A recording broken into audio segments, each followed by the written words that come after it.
There is one last tool that I want to talk about, and that is this guy here called the gradient filter.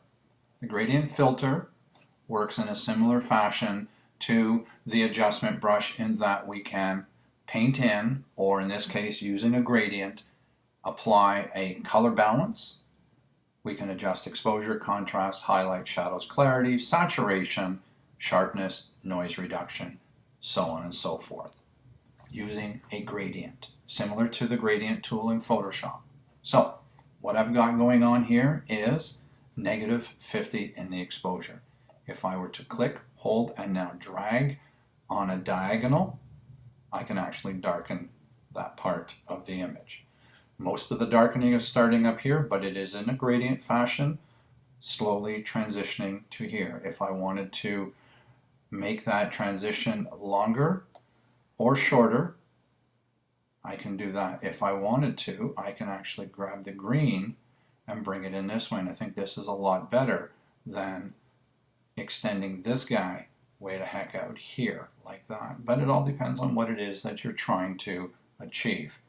As you can see, you can rotate this any direction you want, and you can apply any effect that you have here.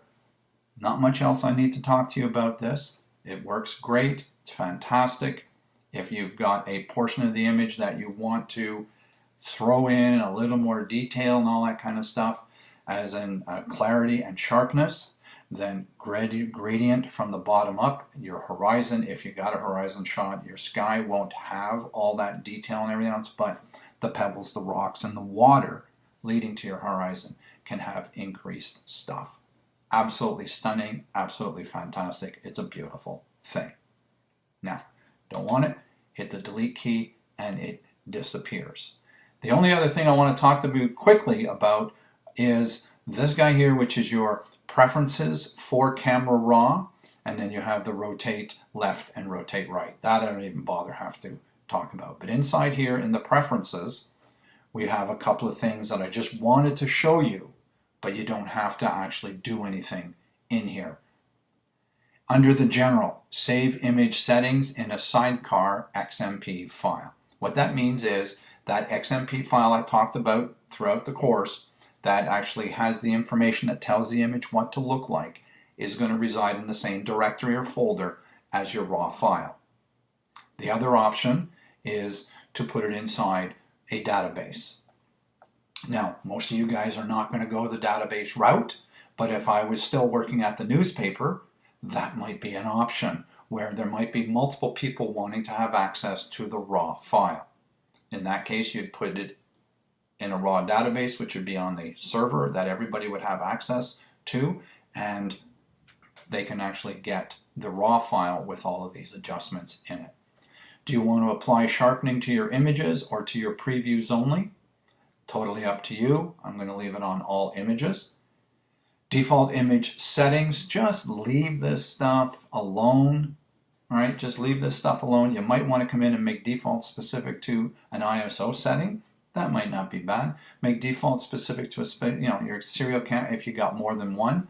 That might be an option. It's already checked, so, The next thing is default handling of JPEGs and TIFFs. You can actually have the settings so that Camera Raw will work with these guys. Just remember that if you're working with a pixel-based image in the Camera Raw dialog box, you have the flexibility of working with all the tools and having everything at your fingertips on the right-hand side of the interface. Just know that you have no backdoor like you do when you're working with a RAW file and an XMP. When you're working with a pixel-based file such as a JPEG or a TIFF, and you're doing it through Camera Raw, know that all those adjustments are permanent as if you're doing them in Photoshop.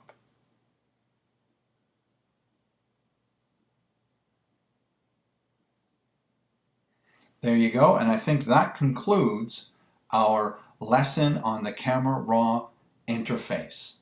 Next, I want to show you how to use Bridge to bring in, import, apply metadata templates to your images, and then we're going to go through the rating, the sorting, the ranking, organizing of all your images, and we're going to go through some of the various output modules, what you're going to do with your images after you've made all these edits, and then I'm going to show you a couple automation things. See you in the next video.